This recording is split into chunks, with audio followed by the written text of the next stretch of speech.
ត្រៀមរីកមុខស្រស់ថ្លាចំបៃចំប៉ាផ្កាស្រស់ក្រពុំសន្តិភាពខ្សែងខ្សានអត់ដំភូមិសាស្ត្រតំបន់ជើងភ្នំស្រែស្រូវវាលធំដីចំការភូមិទាំង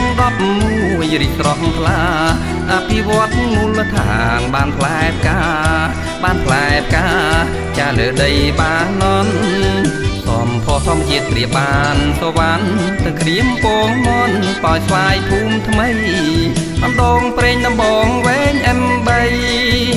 តាំងឯនភ្នំគង់ស្រែថ្មីលេងព្រួយលេងភ័យគុណទេវតាក្រោមលុកសន្តិភាពពេញរដ្ឋថាក្រោមលុកសន្តិភាពពេញរដ្ឋថា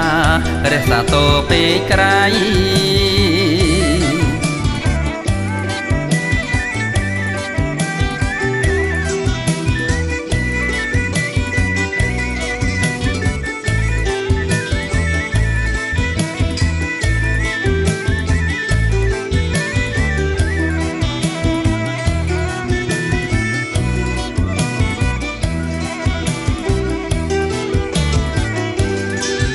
មិត្តផលទូចធំភូមិគុំសុវត្ថិភាពមណ្ឌលសុខភាពអាគារវិទ្យាល័យទីលានកីឡាស្តង់ដាប្រពៃប្រឡាយផ្លូវលំគ្រប់ភូមិល្អក្រៃអំណោយថ្លាថ្លៃជូនខែមរាអភិវឌ្ឍជាងស្ដែងមិនមុងសាអភិវឌ្ឍជាងស្ដែងមិនមុងសាលូតកាត់ក្រុមវិស័យ